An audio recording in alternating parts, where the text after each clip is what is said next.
Cześć, witam Was Energik w kolejnym odcinku To było grane. Dzisiaj gra, o którą pytało mnie parę osób, zwłaszcza gdy stworzyłem odcinek Pogadajmy o Lovecrafcie. Pytaliście mnie o grę Prisoner of Ice, czy pojawi się ona w To było grane. No w końcu zmotywowałem się do tego, żeby ten odcinek nie nagrać. Sama gra oczywiście dotyczy mitologii Cthulhu, co od razu nam mówi na pudełku na samej górze, czyli mamy Call of Cthulhu. Gra powstała w 1995 roku.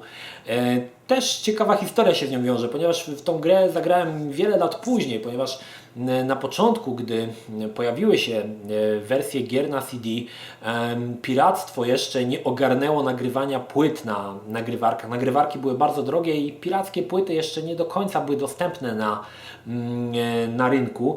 Pojawiały się jakieś na przykład wersje obcięte, czyli ripy, zazwyczaj z wyciętymi filmami, czyli sama gra. No i jeszcze od czasu do czasu można było trafić taką, chociaż nie, co ja mówię, to było o wiele później. Myślałem o rosyjskich grach, ale rosyjskie tłoki pojawiły się wiele lat później, także nie ma w ogóle mowy, żeby pojawił się rosyjski tłok Prisoner of Ice.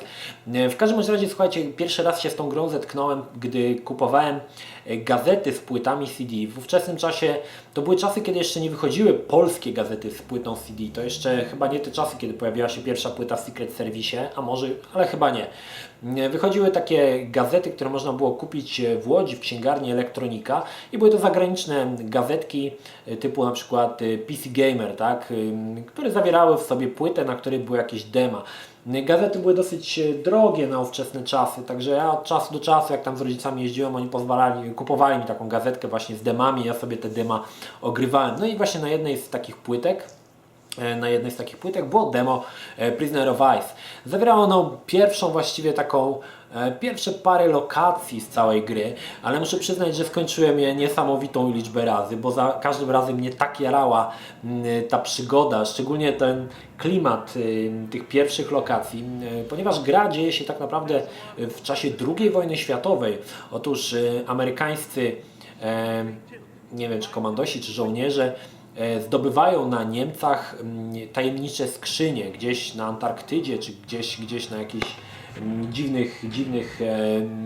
dziwnych okolicznościach i te skrzynie transportują swoją łodzią podwodną i okazuje się, że w tych skrzyniach są właśnie zamrożone stwory z mitologii Cthulhu, czyli z mitologii Lovecrafta, czyli pradawni bogowie Cthulhu.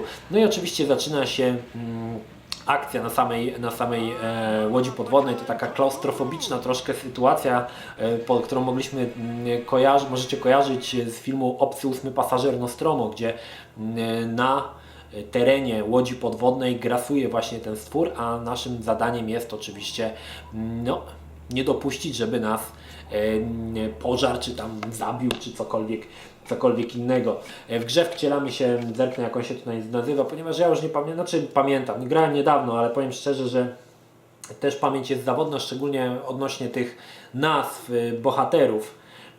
To nie jest tytuł, ani ten, tak jak mówiłem w wcześniejszym filmie, potrafię dużo zapamiętać, ale na przykład imion bohaterów nie zawsze. Wcielamy się w Ryana, który jest główną postacią tej gry. Rozpoczyna się właśnie na tej łodzi podwodnej, później przenosi się do różnych krajów, między innymi odwiedzimy w Brazylii chyba taką wielką, Brazylii, dobrze mówię? Nie chcę teraz skłamać. Oj, nie pamiętam, nieważne, wielką bibliotekę, whatever. Słuchajcie, gra odróżniała od innych gier z tamtego typu dość ciekawą techniką, jaką była zrobiona. Otóż tła były ręcznie rysowane, ale postacie nie były rysowane, a były, tak mi się wydaje, mogę się mylić, ale wydaje mi się, że były wygenerowane na grafice 3D wyrenderowane i oczywiście miały naniesione na swoje ruchy motion capture. Także wyglądało to naprawdę zacnie, szczególnie gdy te postaci się ruszały. Gra działa w dwóch trybach, VGA, czyli 320x240 i jest VGA 640x480.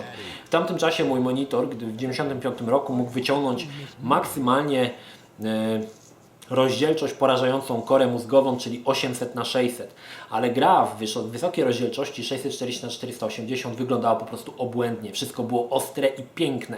I taki był Prisoner of Ice. Gdy ja zagrałem pierwszy raz w pełną wersję już na płycie CD. Muszę przyznać, że na początku bardzo podobała mi się ten pierwszy motyw na tej łodzi podwodnej, który doskonale pamiętałem, ale potem gra jakby troszkę wytracała tempo. Sama fabuła oczywiście krąży wokół pradawnego kultu Cthulhu. Pojawią się tutaj motywy z podróżowaniem w czasie. Pojawi się oczywiście jeden zły niemiecki generał, który zapragnie zniewolić te stwory z mitologii Lovecrafta do własnych celów. No oczywiście takiej fabuła, muszę przyznać, że nie jest głupia, może tak, jest całkiem nieźle skomponowana i muszę przyznać, że naprawdę fabularnie gra broni się nawet w dzisiejszych czasach i potrafi bawić. Wadą tej gry jest to, że jest ona bardzo krótka i bardzo prosta. Nie spodziewałem się, że uda mi się nawet bez opisu tą grę tak szybko skończyć. Głównym problemem, jaki napotkamy w czasie gry, jest element, do którego bardzo często do którego autorzy bardzo sięgali, mianowicie znalezienie przedmiotu, który ma na przykład 2 piksele wielkości. I oczywiście o ile tam on wystaje troszkę, no to go widać, ale w pewnym momencie w czasie gry musimy znaleźć igłę. Nie wiemy, w jakiej lokacji jest ta igła. Nie wiemy nawet, czy powinniśmy, jeżeli nie graliśmy wcześniej, to nie wiemy nawet, czy to jest igła, ale znajduje się igła na stole, która ma wielkość 1 piksela. Szukanie tego, jeżeli nie wiecie, czego szukacie, potrafi doprowadzić po prostu do szału. No ale takich elementów w grach przygodowych kiedyś było bardzo dużo i tak jak mówię, deweloperzy bardzo często do tego sięgali, ponieważ wydłużało to czas gry o to przeszukiwanie myszą piksel po pikselu, gdzie też ten obiekt powinien się znajdować. Według pudełka, nie wiem, czy to jest prawda, nie sprawdzałem, znajduje się 150 lokacji w tej grze i 150 różnych teł i 40 postaci. Nie liczyłem, możliwe, że 150 teł w tej grze się znajduje. Warto wspomnieć, że każde tło jest ręcznie rysowane i wygląda naprawdę fajnie. Dodatkowo dochodzą te postacie, które nawet tu jest napisane, że były wyrenderowane przy użyciu motion capture. Są to rendery i zawierają 60 000 klatek animacji. Może prawda, może nieprawda, nie wiem, zobaczymy. Czy zobaczymy? Nie zobaczymy, wy musicie sobie zobaczyć. Słuchajcie, tak czy tak, gra naprawdę fantastycznie się gra w nią i te zagadki, które z racji, że gra jest właśnie prosta, te zagadki nie frustrują. Oczywiście poza szukaniem tych przedmiotów, ale zawsze wiemy, co powinniśmy zrobić, żeby popchnąć akcję dalej. Nie ma takiego przestoju, że siedzimy i co tu zrobić. Raczej gra płynnie nas prowadzi przez swoją fabułę. To, co muszę jeszcze pochwalić Prisoner of Ice i to, co było dostępne w moim demie na CD Gamerze, na PC Gamerze, to rewelacyjne intro renderowane na programie 3D Studio 4.0, gdy mamy atakujący samolot, nie wiem, czy to jest Messerschmitt, czy znawca jakiejś broni z II wojny światowej, się wypowiedzieć, atakuje właśnie tych żołnierzy przy właśnie tej łodzi podwodnej. Muszę przyznać, że fantastyczny ten render był i w tamtym czasie robił ogromne wrażenie. Zwłaszcza, że była całkiem niezła animacja i te postacie były nawet całkiem nieźle wykonane. To wszystko działo się w takiej, nie wiem, na Antarktydzie, czy wszystko w śniegu. No wyglądało to naprawdę bardzo fajnie. No i render, muszę przyznać, że gdy zobaczyłem go po tylu latach, teraz włączając tą grę, aż mi się łezka zakręciła wokół, ponieważ ten render był dostępny w PC Gamerze na samym początku gry, ja go non-stop oglądałem. Dodatkowo na końcu samej gry był taki trailer całego tytułu, to znaczy tak wybrane najlepsze sekwencje, no na zasadzie trailera, tak? I ten trailer można było obejrzeć dopiero, gdy skończyło się tą demową wersję gry. Więc dlatego ja skończyłem tą wersję demową naprawdę mnóstwo razy po to, żeby obejrzeć ten filmik, podniecać się tymi animacjami i snuć takie marzenia o tym, co tam w tej grze się dzieje i co to tam się w ogóle nie wyprawia, bardzo byłem ciekawy, jak ta fabuła się tam dalej toczy. Spodziewałem się bardziej właśnie, że gra będzie nacechowana takim klimatem troszkę jak właśnie Obcy w bardziej klaustrofobicznych lokacjach, typu właśnie jakaś łódź podwodna, jakaś baza na Antarktydzie, coś Carpentera, no ale oczywiście to ten element łodzi podwodnej w mojej opinii jest najlepszy i on był zawarty w demie, natomiast pozostałe elementy już nie były tak interesujące jak ten pierwszy element właśnie na tej łodzi podwodnej. Niemniej jednak gier takich przygodowych, które dzieją się w czasie II wojny światowej, nie ma za wiele, a myślę, że warto jednak zapoznać się z tym tytułem, zwłaszcza, że fabuła jest całkiem ciekawa. Fajnie wykonane dosyć pudełko. Od razu mamy informację, Call of Cthulhu. Grę stworzyło oczywiście, czy też wydało Infogrames, które miało właściwie prawa na wydawanie wszystkich gier z mitologii Lovecrafta, bo pamiętamy, że ja pamiętam, wy czy pamiętacie, to nie wiem. Oprócz tego pojawił się na przykład Shadow of the Comet, także wydane przez Infogrames, omawiane już wcześniej, w to było grane 2 części Alone in the Dark. No pierwsza tylko nawiązywała oczywiście do mitologii Lovecrafta, ale też ona była wydana przez Infogrames, ich charakterystyczne logo z pancernikiem, który ma tutaj nie wiem ile tych kolory tęczy, 5 kolorów tęczy. Logo, które w latach 90. elektryzowało, bo oznaczało, że gra z tym logiem na początku będzie naprawdę kawałkiem dobrej rozgrywki i będzie się nam naprawdę świetnie w to grało. Był to taki synonim jakości, tak jak dzisiaj synonimem jakości jest zastanówmy się, Blizzard, tak kiedyś Infogrames właśnie było znakiem jakości gry. Tak jak mówię, gra dosyć krótka, ale myślę, że warto się z nią zapoznać. Troszkę jest tych renderów, które podniecają się w 95 czy tam 90 którymś roku, no, które dzisiaj niestety już może troszkę śmieszą, ale no pamiętajmy, że technika jednak poszła sporo do tyłu. Tak jak mówiłem, wersja tej gry zawiera 2 wersje, znaczy na płycie są zawarte 2 wersje dla słabszych komputerów niższej rozdzielczości i dla lepszych wyższej. Oczywiście polecam granie w wyższej rozdzielczości, bo ta niska rozdzielczość to do niczego się nie nadaje, wszystko jest pomazane. No ale kiedyś nie każdy komputer mógł udźwignąć wysoką rozdzielczość, także dla tych, których komputery miały słabą moc przerobową, mogli grać w niskiej rozdzielczości. Ok, rozpakujmy to pudełko. W środku białe kartonowe pudło, czyli nic specjalnego. Od spodu mam jeszcze informację, która niestety już mi się troszkę tutaj odkleiło. W środku pudełka, no niestety może nie jest przebogato, ale dosyć ciekawe rzeczy, słuchajcie, które myślę, że dosyć niespotykane w grach. Otóż dostajemy płytkę Prisoner of Ice, w środku płyta, no i oczywiście instrukcja. Aha, jeszcze taką ciekawostkę Wam powiem, gra była wydana też w CD Action jako pełna wersja, w którymś numerze CD Action. Pamiętam, że miałem tą wersję CD Action, ale ona nie umywa się do tej edycji oczywiście oryginalnej.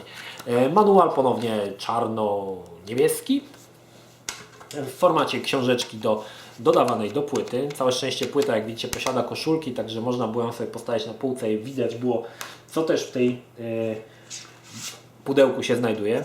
Oczywiście karta rejestracyjna niewypełniona. I słuchajcie, dość ciekawa rzecz, mianowicie folder z reklamami gier Infogramesu. Otwierany w taki sposób. Dosyć ciekawie to było zrobione. Na samym początku tutaj mamy, że The Interactive Horizon. No i oczywiście tutaj taki krótki spisik gier, jakie zostały wydane. Tutaj wyjmowałeś takie karteczki. No i można było obejrzeć sobie o poszczególnych grach wydawanych przez Infogrames. Na przykład o trylogii Alone in the Dark mieliśmy całą, jak widzicie, takie rozbite na poszczególne części. Mamy Shadow of the Comet, o którym wspomniałem wcześniej, a który pojawi się to było grane w którymś z późniejszych odcinków. Zwłaszcza, że gra też nawiązuje do mitologii Cthulhu i myślę, że jest warta, aby o niej opowiedzieć. Przygody Asterixa. Co ciekawe, słuchajcie, to jeszcze jest, zobaczcie, reklama Asterixa na Super Nintendo, czyli na popularnego NES-a. Tutaj mamy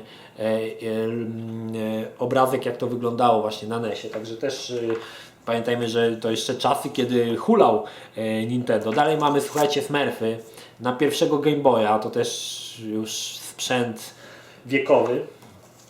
No nie będę Wam pokazywał wszystkich. Football Planet, które niestety nie wiem co to jest. Marco Polo, gra jakaś ekonomiczna, którą mniej więcej kojarzę. No i popularne w latach 90., gdy pojawiły się nośniki CD, mnóstwo programów użytkowych typu do nauki angielskiego, do jakichś innych pierdół, tych elementów właśnie takich gier, takich użytkowych były w latach 90. bardzo popularne. Oczywiście nie jak się miało i to wartość użytkową miało raczej niską, szczególnie na przykład jakieś encyklopedie, to wszystko takie, muszę przyznać, barachło. Słuchajcie, czy polecam Prisoner of Ice? Jak najbardziej. Wiem, że mówię źle, bo ja mówię prisoner, a mówię prisoner. Nauczyłem się tak w latach 90. Nie znałem angielskiego i mówiłem po prostu Prisoner of Ice. Słuchajcie, na pewno warta polecenia gra, zwłaszcza, że nawiązuje do mitologii, której ja sobie bardzo cenię, mitologii Lovecrafta, mitologii Cthulhu. Myślę, że warto z tą grą się zapoznać. Jest to typowa przygodówka, szukamy przedmiotów, używamy przedmiotów, no ale muszę przyznać, że z całkiem ciekawą fabułą, nieprzegadana. Wiele przygodówek miało tą wadę, że były przegadane, za dużo dialogów, nie chciało się tego czytać. Natomiast tutaj jest to wyważone, do tego dochodzi naprawdę fajna grafika, ręcznie rysowane tła, postacie renderowane, animowane przy użyciu motion capture. No było to takie dosyć dokonanie w latach 90. na polu gier przygodowych, naprawdę stanowiło to nie lada dokonanie i myślę, że ta gra potrafi się obronić naprawdę fajną fabułą, no i przede wszystkim tym, że nawiązuje do tego Cthulhu, o którym już mówiłem wielokrotnie. Niemniej polecam Wam zapoznać się z tym tytułem, bo stanowi on naprawdę klasykę gier przygodowych, no i dzieje się w dosyć niespotykanych czasach, czyli w czasie II wojny światowej, co jak widać można było zrobić nie tylko FPS-a, w czasie II wojna światowa jak Call of Duty, Medal of Honor, ale także można było stworzyć przygodówkę, która działa się w tamtych czasach i też potrafiła zaciekawić naprawdę wciągającą fabułą. To tyle odnośnie Prisoner of Ice. Pozdrawiam Was, Energik. Trzymajcie się. Do następnego. Cześć.